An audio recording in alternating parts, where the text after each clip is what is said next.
하나님의 말씀은 마태복음 5장 5절 말씀입니다. 온유한 자는 복이 있나니 그들이 땅을 기업으로 받을 것이며. 자, 다 같이 한번 인사합시다. 온유한 자가 얻는 복. 이 말씀 듣고 승리하고 돌아가길 축원합니다. 여러분, 창세기 1장을 보면 천지 창조장으로 기록이 되어 있죠. 그리고 나서 하나님이 마지막 여섯째 날에 인간을 만드십니다. 그래서 인간은 성경에 기록하기를 그냥 만든 것이 아니라 물론 흙으로부터 나온 먼지를 어떻게 돼요? 하나님께서 조물조물 주물러서 우리를 빚으셨죠. 자, 그래서 우리는 그것을 그냥 통상적으로 흙으로 만들었다 이렇게 표현을 합니다. 근데 원어적으로는 아다마 민 아파르 이렇게 기록이 되어 있어요. 그래서 흙으로부터 나온 먼지입니다. 그래서 영어 성경으로 보면 그래서 항상 사람을 만드신 재료는 더스트예요. 더스트. 그래서 인간 자체는 이러한 먼지, 가루로 하나님이 우리를 만들어내셨거든요. 근데 거기다 하나님께서 생기를 불어넣어서 생명이 되었다라고 말씀합니다. 자, 그런데 영어 성경에는 그 하나님이 하나님의 사람을 창조했을 때 쓰는 단어가 imagine이에요. imagine. 그래서 imagine of God 이렇게 나와 있어. 하나님의 형상이다 이렇게 있거든요. 그러니까 흙으로 만들었을 때는 그냥 빚으신 거잖아요. 그런데 그 안에다가 하나님의 형상, 하나님의 영을 넣어주셨다는 겁니다. 믿습니까? 그러면 이 자체가, 형상이라는 자체가 우리의 얼굴을 말하는 게 아니에요. 하나님의 영적인, 쉽게 표현할게, 모든 성품을 말하는 거예요. 그래서 사람이 죄를 짓기 전, 타락하기 전에는 우리들 안에 하나님의 그 성향, 성품이 그대로 담겨 있어요. 그래서 인간이 아름다운 거예요. 여러분들이 왜 은혜를 받아야 되는 줄 아세요? 은혜를 받는다는 것은 깨져버린 하나님의 형상을 내가 회복하는 거예요. 그 형상이 내 안에 회복이 되면 하나님의 성품이 이 안에서 회복이 됩니다. 여러분, 아프신 분들요, 병원 가는 이유가 뭐예요? 치유받고 회복하려고. 내가 병원 다니지, 그렇죠? 죽으려고 병원 가는 거 아니에요? 그래서 병도 빨리 발견하면 어떻게 돼요? 빨리 치유받으면 생명이 연장이 될 수가 있잖아요. 믿으시면 아멘. 그러면 교회라는 것도 병원과 같다 이거죠. 세상에서는 외과 수술, 내과 수술, 등등 이 수술을 통해서 우리의 질병을 고칠 수 있지만 사람의 마음 속에 깨져버린 그 하나님의 형상을 회복시키는 것은 외과 수술이나 내과 수술로도 되지 않는 거예요. 여러분의 마음을 고쳐먹고 여러분의 마음을 고칠 수 있는 수술은 예배, 하나님의 말씀을 통해서 여러분들이 회복이 되어야 되는 거예요. 그런데 영적으로 죽어가는 자들의 공통특징이 뭐냐? 신기합니다. 똑같아요. 뭐냐? 말씀이 안 들어와요. 그리고 그 말씀에 대해서 자꾸 거절하고요, 거부감을 갖게 됩니다. 그리고 그 말씀이 오히려 나에게 뭐가 돼요? 무거운 짐이 되는 거예요. 그러니까 여러분들이 예수님 믿고 신앙생활하는 게 왜 힘들어요? 그 말씀대로 살려고 하니까 힘든 거거든요. 여러분, 말씀대로 살지 않으면요, 세상 사는 재미 있습니다. 말씀에 붙잡히지 않으면요, 여러분들 이 세상 살아가는 게 그렇게 고달프지 않아요. 왜? 속상하면 술 먹고, 힘들면 여행 가버리고, 그쵸? 열받으면 자빠져 자고, 내 마음대로 할 수 있잖아요. 근데 인간은 그렇게 내 의지대로 내 뜻대로 살 수 있는 게 인간이 아니거든요. 그러니까 하나님의 형상이 내 안에 회복이 되어야, 첫째, 여러분 그거 아세요? 예배가 회복이 되거든요. 그러니까 여러분의 삶 속에 예배가 깨지잖아요? 간단한 거예요. 형상이 깨지고 있는 겁니다. 여러분 한번 보세요. 아침에 저도 나올 때 항상 거울을 꼭 참고하고 나오죠. 왜? 흐트러짐이 없나? 그래서 머리도 이렇게 단정하게 하고, 또 넥타이도 제대로 맸나 보고, 또 로션은 잘 발랐나 보고. 거울을 통해서 반사되는 내 모습을 통해서 나의 뭐예요? 흠집이 없는가, 흠결이 없는가를 거울을 통해 잡아내는 거거든요. 그것을 뭐예요? 여러분들, 화장이 메이크업이잖아요. 이게 고친다라는 거잖아요. 고친다. 그러니까 여러분들 이렇게 고치는 거예요. 예쁘게.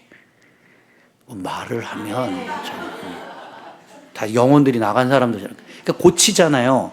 근데 거울이 없으면 내 모습을 잘 못 봐요. 이게 뭐가 어디가 삐뚤어졌는지, 어디가 고쳐야 될지, 어디가 흐트러졌는지를 모른단 말이에요. 근데 거울을 통해 반사되는 내 모습을 보면 정확하게 보이거든요. 그런데 그거 아세요? 그 거울이 깨져 보세요. 볼 수도 없고 이 깨짐이 쫙 나간 것을 통해 보면 내 모든 모습이 다 어그러져 보입니다. 그죠? 그러면 깨진 거울 집에다 두고 사는 사람 거의 없어요. 그냥 갖다 버리죠. 그리고 돈이 좀 들어도 그렇죠? 새 거울로 바꿉니다. 그래야 내 형상이 그대로 반사되는 거울을 통해 볼 수가 있거든요.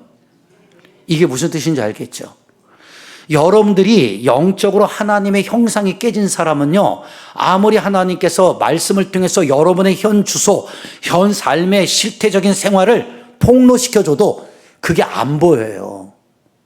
제대로 안 보인다고요. 깨진 거울이 되었기 때문에. 근데 은혜를 통해서 여러분들 뭐예요? 내가 회복이 되잖아? 그러면 정확히 보인다고요. 내 가는 길이 정확히 보이고 내 생활이 정확히 보이고 내 믿음관이 정확히 보인단 말이에요. 그래서 여러분들 은혜 받아야 하나님의 형상이 내 안에서 회복이 된단 말이에요. 믿으시면 아멘. 그래서 자꾸 은혜 받으라는 거예요. 뭐 은혜가 뭐 하늘로부터 왔고 알랄랄랄라 이게 방언 이거 은혜 그거 아니에요. 그건 현상이죠. 은혜라는 건 내 안에서 하나님을 사랑하지 않았던 내 마음이 하나님을 사랑하는 마음으로 바뀌어지는 거예요.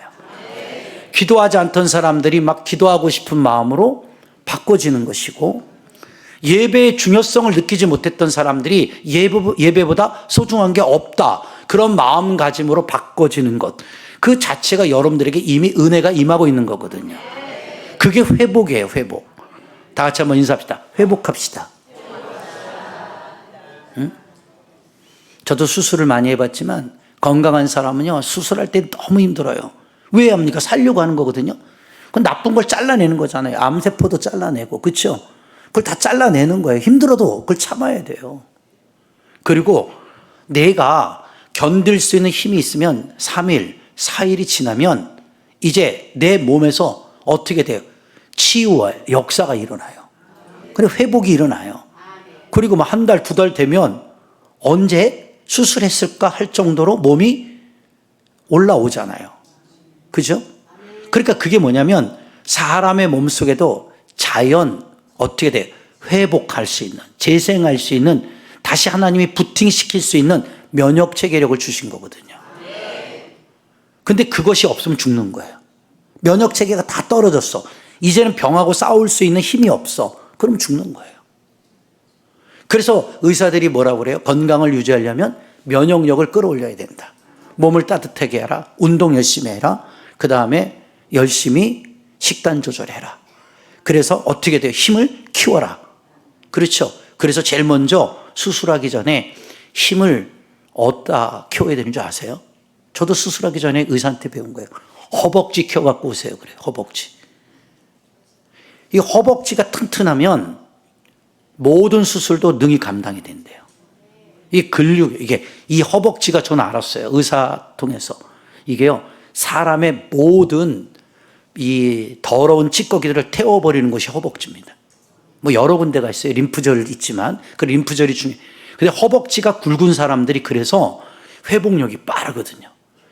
근데 젊었을 때는 허벅지가 이렇게 굵었던 청년들도 나이가 먹잖아요. 그러면 이제 점점 가늘어져요. 그래서 근력이 이제 손실이 되거든요. 그래서 이제 나이 먹으면 배가 나오고 팔다리는 얇아져. 그래서 그게 거미형 인간이 되는 거예요. 이해가 되죠? 그래서 이제 목욕탕 가서 벗어보면 배는 볼록 나왔는데 다리하고 팔은 앙상한 가지야. 이게 뭐냐면 근력이 이제 빠져나가는 거예요. 그래서 나이가 들수록 열심히 운동해야 되는 거예요. 여러분들, 제가 의학적으로 설명하는 이유가 다 성경과 연관이 되게, 전 쓸데없는 예화를 들지 않아요. 그럼 똑같죠? 이렇게 근력이 기초 체력이라고 그러죠. 그것이 바탕이 돼야 세상을 살아나갈 수 있는 힘이 주어지게 된단 말이에요. 그 믿음도 똑같잖아요. 믿음의 근력이 있어야 어떤 시험의 무게도 이겨낼 수 있죠. 근데 근력이 약하면 조그만 것만 얹어줘도 그냥 주저앉아요. 별것도 아닌 요만한 시험 가지고도 그냥 후끄덕 자빠지고 일어나질 못해. 그게 뭔 줄 알아요? 너의 영적인 현 상태가 그 정도 수준이라는 걸 보여주고 있는 거예요. 의사는요, 자, CT를 찍어요. 제가 병원 갔을 때 제일 먼저 PET-CT를 찍더라고. PET-CT가 사람 몸에 굉장히 안 좋아요. 근데 내가 인생에 처음 찍어봤거든요. 그게 방사능 노출이 가장 심한 겁니다. 될 수 있으면 PET-CT는 찍으면 안 돼요. 근데 왜 그걸 찍을 수밖에 없느냐? 그 PET-CT를 찍어야 온몸의 구석에 암세포가 어디 달라붙었나, 여기만 있나 아니면 전이가 됐나 안 됐나를 그 PET-CT를 통해 보는 거예요. 그게 내가 방사능에 노출이 되고 위험을 감수하고서라도 그걸 찍을 수밖에 없는 거예요. 그러니까 그 의사가 그러더라. 이걸 찍는 이유가 뭐냐? 방사능 얘기를 제가 했어요. 그랬더니 하는 말이, 목사님 말씀이 맞다는 거예요. 그런데 죽는 것보단 낫잖아요. 그러니까 그 위험을 감수하고 PET-CT를 찍어요. 두 번째 안 좋은 게 CT입니다. 왜 그러냐면 CT는 조영뭉제를 넣잖아요. 그게 전부 다 포도당이거든요. 그게 들어가는 순간 암세포가 다 끌어갑니다. 그 위험을 감수해요. 그래서 암 환자들은 포도당을 조심해야 되거든요. 근데 그거를 위험을 감수하고 찍어요. 왜요? 그걸 통해야만 정밀하게 볼 수가 있거든요. 근데 그냥 뭐 초음파라든지 엑스레이로는 어느 정도는 투영은 시키는데 정확히 잡아내지는 못해요. 그래서 6개월에 한 번씩 계속 CT를 찍어야 돼요. 그러다 보니까 1년이 지났는데 제가 그랬잖아요. 왼쪽에 뭔가 또 생겼어요. 내년 1월 27일 날 또 검사를 받아야 돼요. 지겨워요, 진짜. 그런데 살려면 힘들어도 그것을 어떻게 돼요? 검진을 받아야 돼요. 그러면 컸느냐 안 컸느냐, 수술을 해야 되느냐 말아야 되냐. 제가 기도하는 것 중에 하나는 뭐냐, 내년에 딱 찍었을 때 없어졌네요. 아니면 뭐 안 컸네요. 그대로네, 한번 두고 봅시다. 이렇게 가는 게 내 원이에요, 원. 건강한 사람들은 그거 모르죠. 그런데 중요한 게, 제가 이렇게 자세하게 설명드린 이유가 뭐냐면, 사람의 생명도 지키려면 그 힘들고 어려운 과정을 통과하고 내 면역 체계를 떨어뜨리지 않고 그것을 너끈히 이겨낼 수 있는 힘을 키우는 게 근본이라는 거죠. 그 신앙생활도 똑같다는 거죠. 여러분들이 살다 보면 수없이 많은 영적 시험의 바이러스가 우리를 틈타요. 근데 내 몸에 영적인 면역 체계가 강한 사람들은 어떤 시험의 바이러스가 들어와도 그것을 능히 이겨낼 수 있는 영적인 면역 체계가 강하다는 거예요. 이해가 됩니까? 그런데 면역 체계가 약한 사람일수록 감기에 자꾸 걸려요. 뭐 조금만 추워지면 감기 걸리고, 뭔가 조금 피곤하면 몸이, 그쵸? 뭔가 무너지고, 이런 것들이 이미 내 몸이 말해주고 있는 거예요. 면역 체계가 지금 망가졌다라는 걸. 근데 거기서 무리수를 계속 두다가는 그게 이제 큰 병이 될 수 있는 거죠. 신앙도 똑같다니까요. 별것도 아닌 것 같고 자꾸 시험에 바이러스에 걸리고 노출되고 컬럭거리고, 그러면 여러분들의 면역 체계가 얼마나 약한지를 본인이 깨달아 봐야 된다는 거예요. 그래서 하나님이 우리 힘으로는 그 영적인 면역 체계를 만들어낼 수가 없으니까 하나님의 말씀에 뭐예요? 백신을 넣어주는 거예요. 아니, 어떻게 설교를 이렇게 의학적으로 잘할 수 있을까? 쉽잖아. 이것도 못 깨달으면 그냥 왜 사는가 생각해 봐야 돼. 애들도 다 알아들어요, 제 설교는. 그러면 이거 주사 맞을 때 아파요, 안 아파요? 이 주사 백신이 뭐예요? 약한 바이러스를 일부러 넣어주는 거예요. 그래서 이 속에서 면역 체계가, 그렇죠, 싸워서 이놈을 이겨먹을 수 있는 경험을 갖게 하는 거거든요. 그래서 그 백신을 맞고 3, 4일 동안 뭐 미열도 나고 몸도 으슬으슬 또 춥기도 하고 안 좋고 그 감기 현상 같은 것이 쭉 일어난다고. 근데 그걸 이겨내면 다음에 진짜 그런 바이러스가 들어왔을 때는 내에 있는 면역 체계가 깨닫는 거죠. 이거 나 싸워본 경험이 있는데 이까짓 것 좀 확 잡아먹어요. 그래서 건강한 거예요. 그래서 1년에 한 번씩 독감 주사 맞는 거잖아요, 여러분. 일부러 여기다가 바이러스 넣는 거예요. 하나님이 여러분들 믿음 키우시려면요, 그 시험이라는 게 뭔지 알아요? 제일 약한 바이러스를 일부러 여러분에게 투입을 시켜주시는 거예요. 그러면 이제 이게 내 생활권 속에 들어와갖고 나를 막 힘들게 하잖아요. 근데 이거하고 막 싸워서 이겨봤단 말이에요.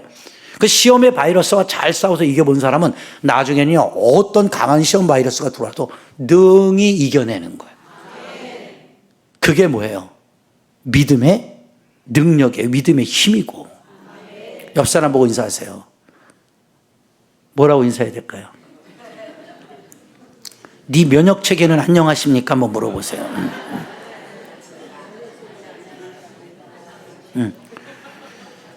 그게 면역 체계가 약한 사람은 조그만 거에도 다 큰 병에 걸려요. 그래서 노인들이요, 연세 많아서 돌아가실 때 보면요, 결론으로 뭔지 아세요? 별것도 아닌데 감기 들리셨다가 감기가 이게 낫질 않아. 컬럭컬럭 하다가 그게 이제 폐렴으로 되고 이게 또 폐혈증이 돼가지고 돌아가시게 돼요. 건강한 우리는 이까짓 거 감기 별거 아니잖아요. 그냥 약 하나 뭐 타이레놀 뭐 주사 한 대 틱 맞고 그냥 나가갖고 운동하고 또 샤워하고 목욕하고 이러면 또 잘 먹고 그러면 금방 떨어져. 이게 면역 체계가 건강할 땐 들어왔지만 금방 쫓아낸다고. 응? 아멘 안 하는 거 보니까 그럼 친구로 달고 살아. 그리고 맨날 시험 들어갖고 인상 죽상하면서 살아 그냥.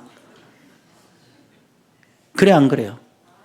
그러니까 교회 다니면서 저는요, 30년을 넘도록 목회했지만 성도들에게 늘 들었더니, 목사님, 저 어떤 시험에도요, 이제 굴하지 않아요.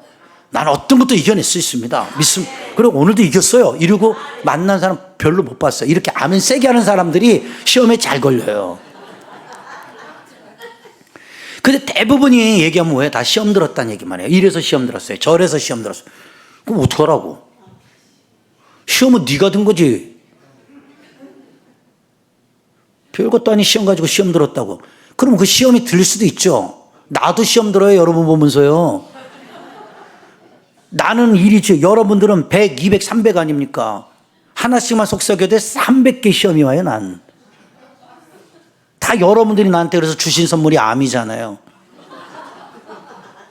날 괴롭혀가지고, 나 힘들게 해가지고, 속상하게 해가지고. 뭔 얘기인지 아세요? 그런데 지금도 이렇게 꿋꿋하게 이겨내고 있잖아요. 열심히 운동하고. 그러니까 우리 목사님들이 그래요.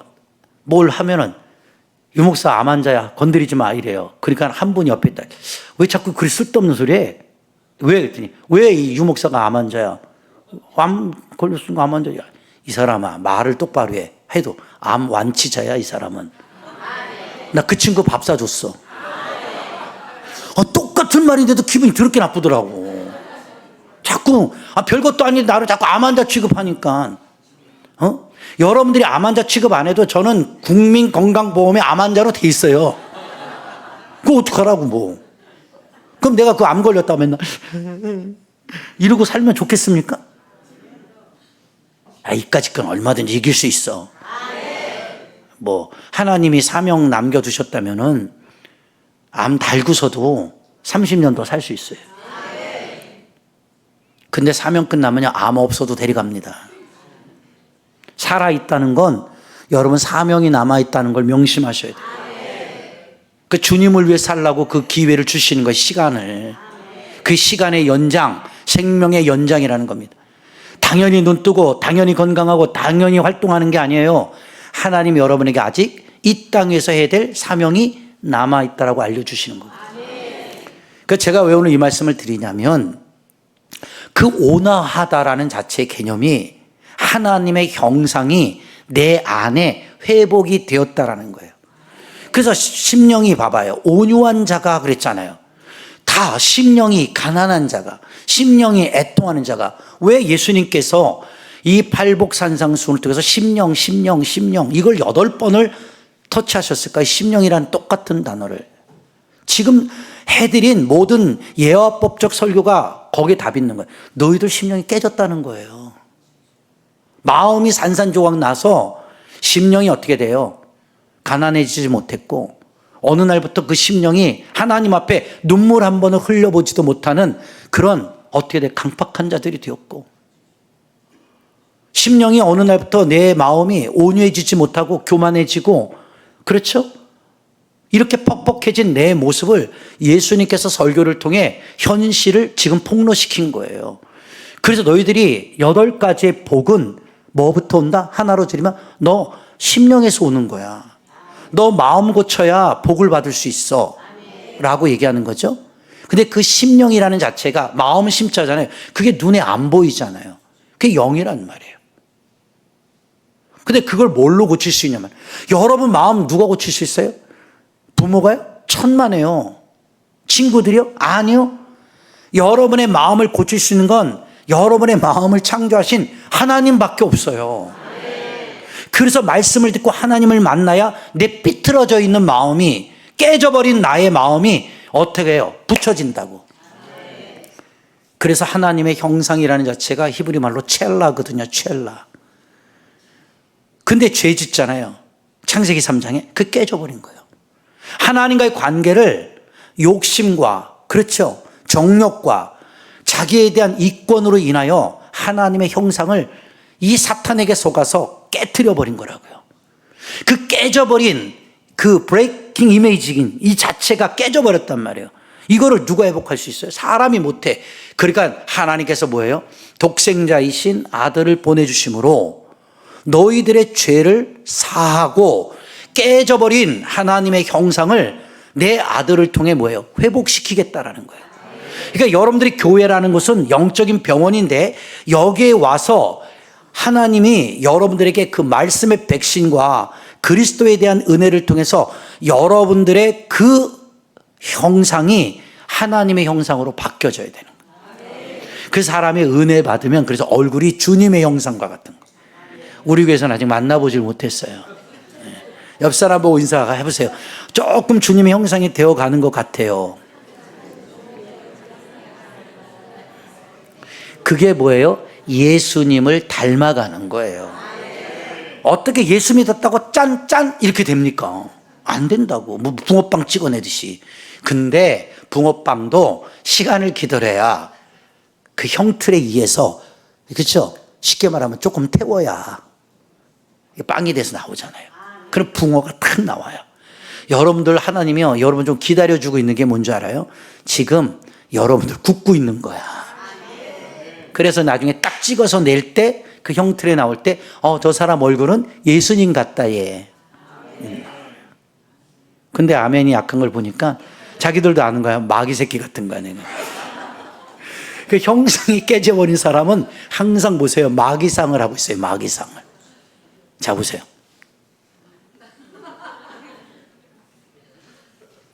마귀가 들어오면 그렇게 돼요. 그리고 엄마가 불러요. 예, 그럼. 왜? 말투부터 안 좋죠? 뭐, 싫어, 안 해, 냅둬, 내가 알아서 할게. 마귀 새끼잖아요, 이게. 근데 그 사람한테 너 왜 마귀 역사냐 봐 그러면 왜 나한테 마귀라고 하냐고. 그리고 더 지랄하죠. 그게 마귀 역사예요, 그 다음부터. 그래서요, 이 똥이 더러워서 무서워서 피하는 게 아니고 더러워서 피하잖아요. 마귀 역사할 땐요, 무서워서 피하는 게 아니에요. 더러워서 피하는 거예요. 이게 여러분이 은혜를 받아 이게 회복이 된다니까. 아까보다는 조금 주님의 형상이 임재했어요. 응? 그러니까 여러분들이 자꾸 예수님 닮아가는 자들이 돼야 된다고요. 예수님 닮아. 그러니까 예수님의 형상. 그러니까 오죽하면 빌립보서에 뭐라고 그래? 너희 안에 이 마음을 품어라. 곧 그리스도 예수님의 마음이라 그랬잖아요. 그러니까 내 마음에 누구의 마음을 품어야 돼? 예수님의. 마귀 마음을 품으면 안 돼. 예수님의 마음을 품으면 사람이 저처럼 온화해진다고. 성질을 내지 않아요. 가끔 화는 내요. 그런데 이 심령이 온유하다라는 것은, 온유라는 자체를 제가 설명해 드렸잖아요. 한국어 사전에는 온화하고 부드러운 성격, 태도를 말하는 거예요. 그런데 제가 이것을 가지고 오늘 아침에 묵상을 했거든요. 그랬더니 세 가지로 순간 번뜩 지나가요. 그래서 제가 찾아왔어요. 사람에게는요, 그 온화한 심령 속에 온화함이 있잖아요. 근데 그것을 뭐라고 그래요? 성품, 혹은 성격, 성질, 이렇게 표현하거든요. 다 같은 비슷한 유의어인데 요게 좀 달라요.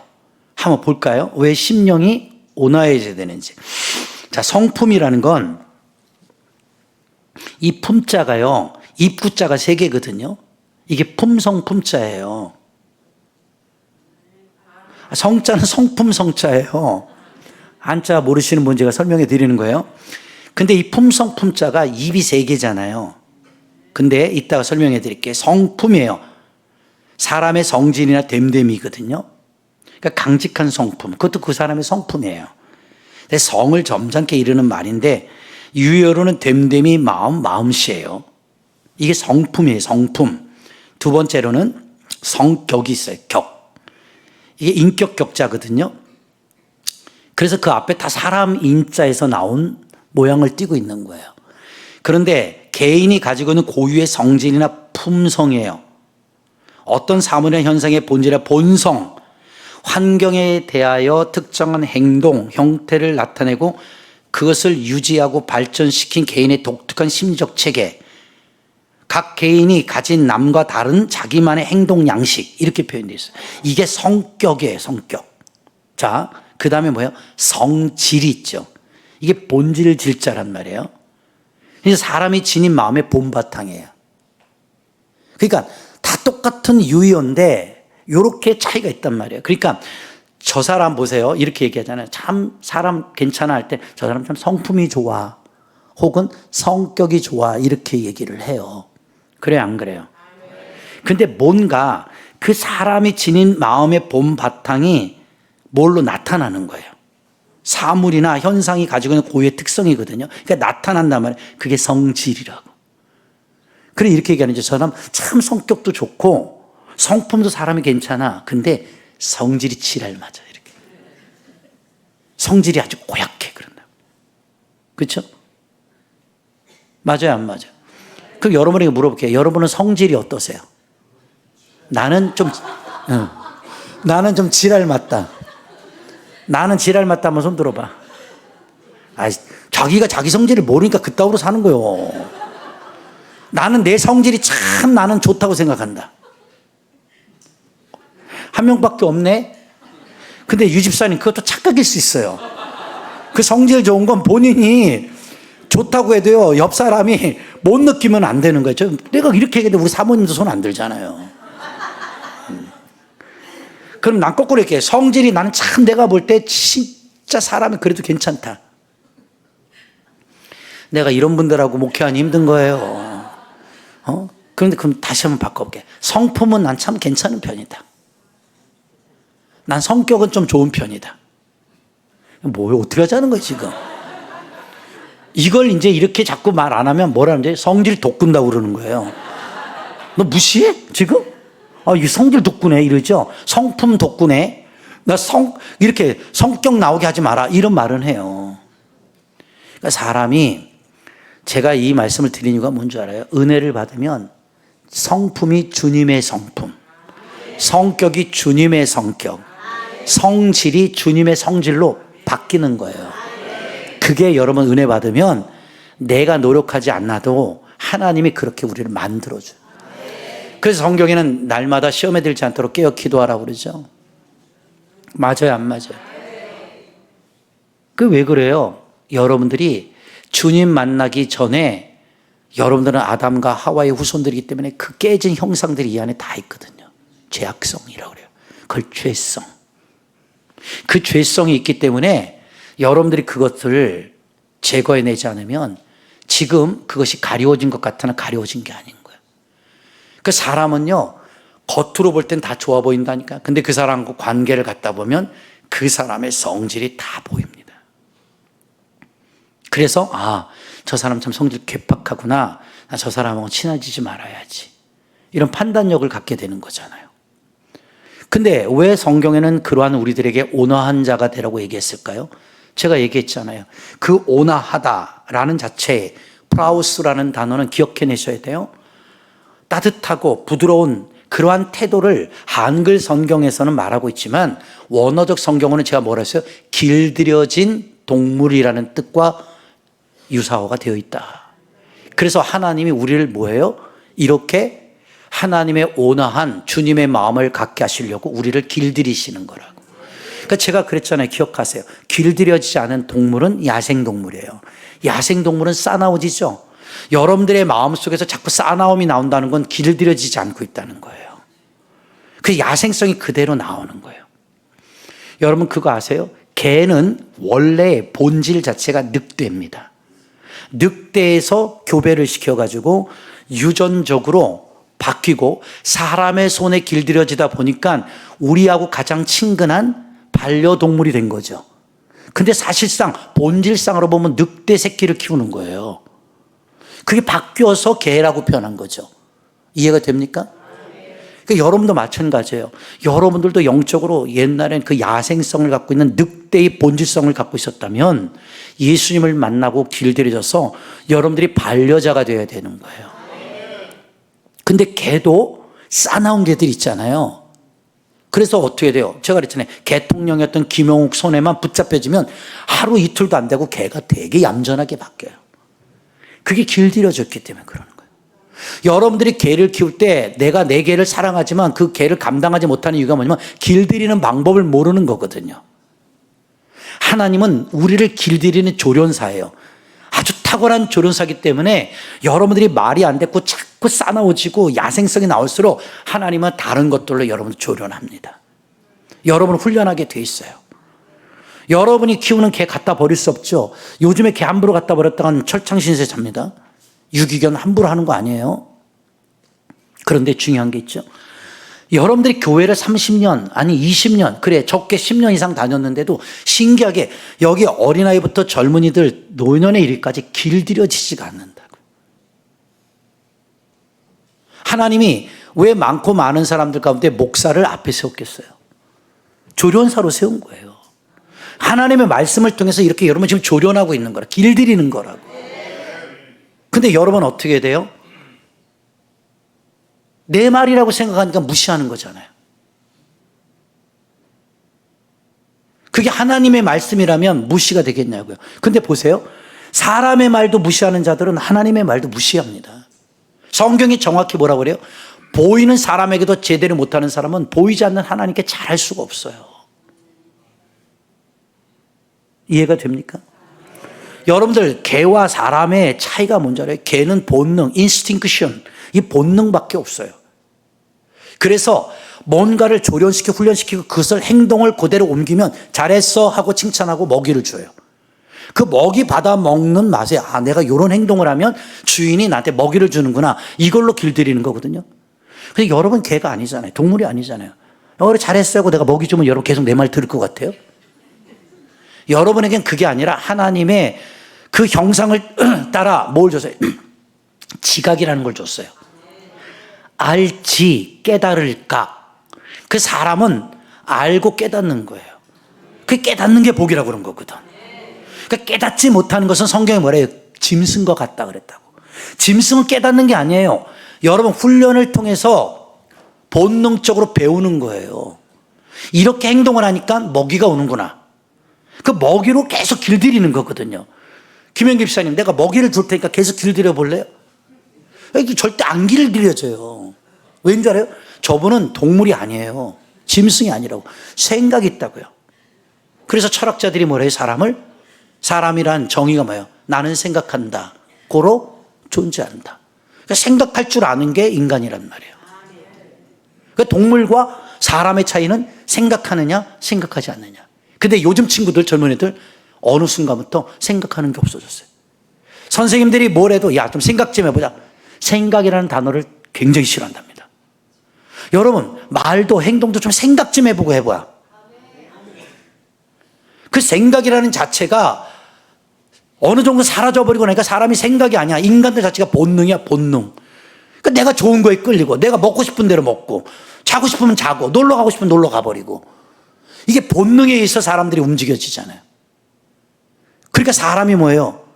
사회학자가 말했죠. 사람은 사회적 동물이다. 동물로 표현한 거예요. 동물과의 사람은 포유류죠.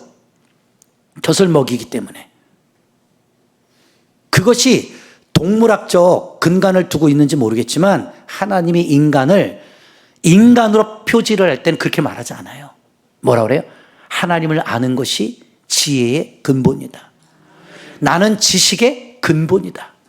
그 하나님의 형상으로 창조된 사람들은 그래서 하나님께로부터 온 지혜와 지식이 근본이 돼야 되는 거예요. 그러면 세상에서 공부 많이 하죠. 책도 많이 읽죠. 지식이 쌓이는 거예요. 그것이 너를 삼키리라. 그래서 보세요. 세상 지식은 많이 알아요. 세상 지혜는 있어요. 근데 하나님을 알아가는 지혜가 막혔잖아요. 성경을 안 읽으니까. 하나님 말씀을 안 보잖아요. 안 듣잖아요. 일주일 내내 여러분 마음대로 살다가 아침에 이렇게 와서 예배 1시간 드리고 가는 것도 조금 설교가 길면 아우 저기 목사님 설교 되게 길어. 여러분 친구들하고 모여갖고 술 한잔 먹으면서 수다 떨면 4시간 5시간도 지나잖아요. 하나님 앞에 일주일에 한 번 여러분들 이 시간에 예배 드리면서도 이 말씀을 듣고 깨닫지 못하는 건 안타까운 현실이라는 거죠. 왜 제가 자꾸 설교를 쉽게 하려고 하는 줄 알아요? 어렵게 할 수도 있어요. 제가 얼마든지. 그러면 다 잘걸요? 이렇게 쉽게 하는데도 눈이 풀리는 사람이 있어요. 그럼 나보고 어떡하라고. 안 된다. 이렇게 쉽게 설명해도 귓구멍을 닫아버리는 사람이 있다고요. 그러니까 어떻게 돼요? 아, 예배가 실패작으로 끝나는 거죠. 그리고 또 일주일을 살아요. 말씀이 이 안에서 왕노릇을 못하니까 회복될 힘이 없는 거예요. 왜 하나님의 말씀이 시편 1편에는 복 있는 자는 뭐라고 그랬어요? 하나님의 말씀을 주야로 묵상한다고 그랬을까? 그 복의 근원은 물질적, 성공적 복이 아니라 하나님의 말씀을 내 안에 되새김질하고 하루하루를 그 말씀대로 어떻게 살아가야 될 것인가를 생각해 볼 줄 아는 그러한 사람이 복 있는 사람이라는 거예요. 제발 본능적인 거에 의해서 돈 벌고 그걸로 그냥 먹고 마시고 쓰고 그걸로 인생을 여러분들이 끝내는 것이 인생의 목적이 아니라 하나님의 영광을 위해 내가 살아가는 목적 의식을 정확히 알고 여러분 thinking, 생각 좀 하고 말하고 행동하는 그런 하나님의 형상이 회복되어지는 여러분이 됐으면 좋겠어요. 그래야 은혜가 여러분들을 하나님의 사람으로 바꾸는 거예요. 그래서 성경에 보세요. 그냥 사람 있잖아요. 사람. 그게 아담이잖아요. 근데 뭐예요? 하나님을 만나고 회복된 사람은요. 사람아 이렇게 부르잖아요. 너 하나님의 사람아 이렇게 부르죠. 하나님의 형상이 회복된 사람은 하나님의 사람인 거예요. 여러분 하나님의 형상이 회복되지 않은 사람은 그냥 세상 사람인 거예요. 그냥 사람이에요. 맞죠? 여러분들이 왜 은혜를 받고 예배를 통해서 내가 영적으로 거듭나고 회복되어야 되느냐? 하나님의 사람으로 내가 창조되었기 때문에. 그 여러분이 돌아갈 때는 하나님의 사람이 되어 돌아가야 되는 거예요. 그럼 하나님의 사람이 회복된 사람은 말도 하나님의 사람처럼 말을 해요. 그렇죠?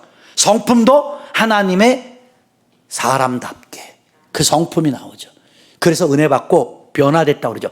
그걸 니고데모 요한복음 3장을 통해서 4장을 통해서 알려주시는 게 뭐예요? 물과 성령으로 거듭난 자, 중생의 비밀을 말하는 거예요. 그 중생이 뭐예요? born again, 다시 태어났다. 사람이 다시 태어나면 바뀌어지는 거예요. 성품도 바뀌어지고 모든 게 바뀌어지는 거예요. 그래서 싸나웠던 아버지가 예수님 만나고 변화되면 온화한 아버지로 바뀌는 거예요. 사랑이 없던 사람들이 예수님을 만나면 사랑이 무엇인가를 깨닫고 사랑으로 실천하는 사람들이 되는 거예요. 그 변화의 시점이 바로 뭐예요? 심령이 온화한 자가 되어가는 첫 시발점인 거예요. 그래서 여러분들 예수님 만나야 바뀝니다. 이제 다 끝나가요. 한번 손잡고 인사해 보세요. 좀 예수님 좀 만나봐라. 그래야 바뀐다고. 알겠죠? 마지막으로 재미나게 이와드리고 마칠게요. 사람의 그 성질 자체를 옛날에는 뭘로 표현했어요? 혈액형으로 얘기했어요. 그래서 항상 남자 여자 만나거나 꼭 하면 무슨 궁합 보듯이 꼭 물어봐요. 아유, 오빠는 혈액형이 뭐예요? 우리 때 그랬어요. 저는, 자매님은요? 그러면 저는 A형이에요. 우리 집사람 A형이거든요. 그러면 전도사님은 무슨 형이에요? 저 O형이에요. 그래요. 혈액형을 가지고. 근데 그 혈액형을 갖고 좀 옛날에는 많이 따졌어요. 그래서 A형은 대략 이런 성격을 갖고 있어. B형은 이런 성격을 갖고 있어. 등등. 그죠? 요즘에는 그게 바뀌었어요. 혈액형 물어보면 꼰대예요. 그래서 MBTI로 물어보죠. 너 뭐야? T야? F야? E야? I야? 뭐 이런 식으로 물어봐요. 모르는 분들은 쟤네들이 뭔 소리를 하나 몰라요. 그런데 그런 이제 성향성이 그 인문학 자체에서 통계적으로 나온 그러한 성향을 가진 자들은 대부분 이렇다는 거예요. 그래서 제가 오늘 아침에 이렇게 교회 나오려고 준비를 하는데 재미나게 그 혈액형이 풀어지는 거예요. 내가 푼 거예요. 내가 이게 검증된 거 아니에요. 그냥 내가 느낀 거예요. 혈액형 중에 여러분에게 물어볼게요. 제일 좋은 혈액형이 뭘 것 같아요? 응? 다 자기들 형을 말해요. 그럴 줄 알았어요. 근데 제가 설명해 주면 내 방법으로 푼 거예요. 어느 형이 좋은지 한번 들어보세요. A형 차분하고 좋죠. 다 A형 보세요. 생긴 거 빼족빼족합니다. 쉬질 못해요. 그냥 곱고 쫙 뻗어갖고 쫙 됐죠. A형. 그래서 A형은요 잘 가다가 서툴면은 단칼에 그냥 끝나는 거예요. A형. 내가 푼 거예요. 내가. 이거 절대 무슨 과학적 근거나 의학적 근거가 있는 얘기가 아니라 내가 푼 거라고. 근데 B형은 그래도 좀 약간 둥글둥글한 건 있어요. 두 개가 둥글죠. 이렇게. 하나가 짝이죠. 그래서 이 B형은 이게 반쪽이에요. 반만 사람이 둥글고 반쪽은 칼날인. B형은 안에 성령님이 그렇게 풀어주더라고. 그 다음에 A병을 봐봐. 이게 제일 피곤한 인간이야. 그래서 의학적으로도 A병이 조금 피곤하대.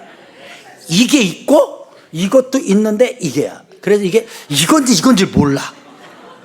그래서 A병이 대부분 하는 말이 자기도 자기를 몰라. 그러면 무슨 형이 제일 좋을까? O형은 둥글둥글해. 둥글해. 그래서 이거를 내가 이렇게 연결해. 품성품자가 입구자가 3개잖아요. 그 사각형이 3개예요. 그렇죠? 그 사람은요. 이게 딱딱딱딱 끊어지잖아요. 각이 있잖아요. 그 바른 말만 하게 돼 있거든요. 그러니까 이 바른 말 많이 하는 사람은요. 인기가 없어요. 그래서 하나님이 그 모서리를 좀 깎는 거야. 이게 네모란 거. 깎고. 그러면 사각형을 깎고 하면 결국 뭐가 될까? 원형이 되는 거예요. 그래서 O형이 제일 좋은 거야. 왜냐? 전적인 시점으로 내가 O형이거든. 하나 웃기라고 한 얘기예요. 또 이거 갖고 또 웃자고 한 얘기하고 다큐로 받아갖고 막 말 같지도 않은 소리 하고 그렇게 하지 말고. 그 사람은 이렇게 공 굴리듯이 연마한다고 그러잖아요. 굴리다 보면 이렇게 네모랬던 내 성격이 둥글둥글해진다고. 그 얘기하고 싶은 거예요. 자동차 네모 바퀴로 달릴 수 있나요? 세모 바퀴로 달릴 수 있나요? 별표 바퀴로 달릴 수 있나요? 없죠. 동그래야 달리는 거예요. 세상에 여러분들이 가지고 노는 모든 공들 네모공으로 노는 사람 없습니다. 세모공으로 노는 사람 없어요. 모든 스포츠는 다 지구도 눈치챘죠? 그러니까 여러분 하나님이 우리 성품도 뭘로 만드는 거예요? 둥글게 만드네. 좀 이제 다 끝났어요. 이제 손잡고 인사해보세요. 좀 둥글게 좀 살아라. 그렇게 모나가지고 뭔 이익이 있어요. 빼족빼족해가지고. 그래서 저는 찬송가 248장 굉장히 좋아합니다. 뭔지 아세요? 제가 어릴 때, 그렇죠. 둥글게 둥글게 둥글게 둥글게. 나만 그러나? 진짜 재미없어. 한번 해볼래요? 시작. 둥글게 둥글게 둥글게 둥글게 빙글빙글 돌아가며 노래를 부르며 링가링가 링가링가 띵띵띵. 다 했어. 이제 제발 돌아가실 때 춤추며 좀 돌아가고 좀 둥글게 둥글게 모나게 살지 말고 뾰족하게 살지 말고 삐뚤게 살지 말고, 그 부부지간에도 이렇게 좀 둥글게, 부모와 자식지간에도 좀 둥글게, 그렇죠? 교인들끼리도 좀 둥글게. 다 끝났어요. 이제 손잡고 인사하세요. 좀 둥글게 좀 살다 갑시다 우리.